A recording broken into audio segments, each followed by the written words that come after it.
Welcome to Beyond the Wave. I'm Kristin Kim, and today we're immersing ourselves in the spirit of the Korean New Year. This season is more than a celebration. It's a moment to reflect, connect with family, and embrace traditions that are both meaningful and joyful.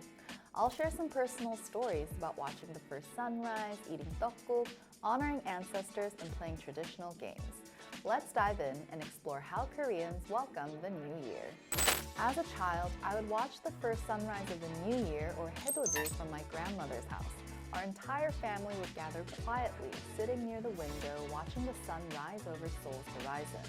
There was a moment of complete stillness. There was no chatter, just the shared awe of witnessing something so simple yet so profound. In Korea, watching the first sunrise isn't just about the view. It's about receiving ki, or energy, from the sun. The rising sun represents new beginnings, strength, and hope for the year ahead. Koreans believe this ki sets the tone for what's to come, filling us with vitality and purpose. Many people travel to places like Jeongdongjin or Samsan Ilchulbong to see the sun rise over the ocean. But for me, those quiet moments at my grandmother's house surrounded by family felt just as powerful, a small yet significant ritual to welcome a fresh start. After the sunrise, the new year truly begins with a warm bowl of tteokguk. This rice cake soup is more than a meal, it's a symbol of renewal. The long rice cakes represent longevity, and their round coin-like slices signify prosperity. But the most significant part? Koreans say you officially gain a year of age when you eat your tteokguk. As a child, every bite felt monumental. I would sit at the table, fully aware that this wasn't just food. It was a step forward into a new year, a new chapter. In my family, we make our tteokguk with hallyu, a rich beef bone broth that simmers for hours, sometimes days.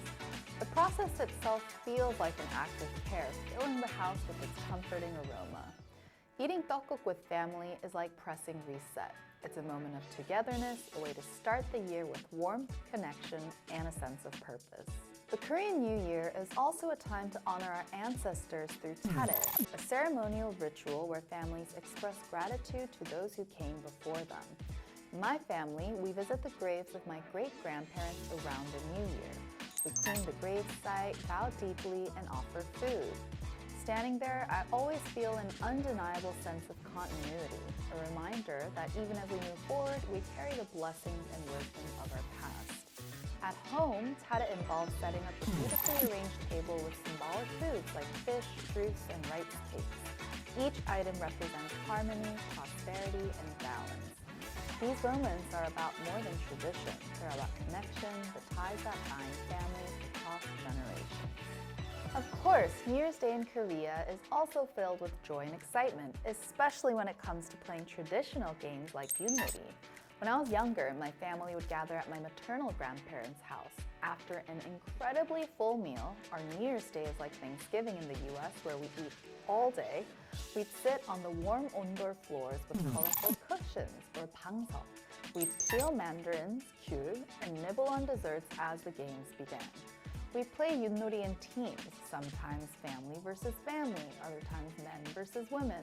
There was always a small 벌금, or a playful fee the losing team had to pay the winners, often using our freshly earned tteokguk, or New Year's money.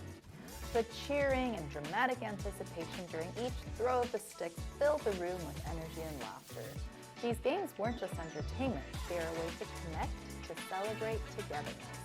Every round, every laugh, every win felt like a celebration of family. To close today's episode, let's talk about our word of the wave, 복. While often translated as blessing or good fortune, 복 is a concept that goes much deeper. It encompasses health, happiness, and harmony, a sense of abundance that isn't just material but emotional and spiritual as well. When Koreans say 새해 복 많이 받으세요, may you receive many blessings in the new year, it's more than a polite greeting. It's a heartfelt wish for a year filled with joy and prosperity. From the first sunrise to a warm bowl of tteokguk, from honoring ancestors to laughing over a game of yunori, every tradition reflects a desire to welcome hope into our lives. But here's the beauty of 복. It's not just something we hope for, it's something we cultivate through our actions, our relationships, and the way we carry ourselves into the year ahead. As we step into the new year, these traditions remind us of what truly matters: family, connection, and hope. Whether you're watching the sunrise, sharing a meal, or rolling the sticks in Yunnori, I hope you'll find your own ways to welcome hope into your life this year. Thank you for joining me on this episode of Beyond the Wave. I'm Kristin Kim, and I'll see you next time as we explore another facet of the wave. Until then, 새해 복 많이 받으세요.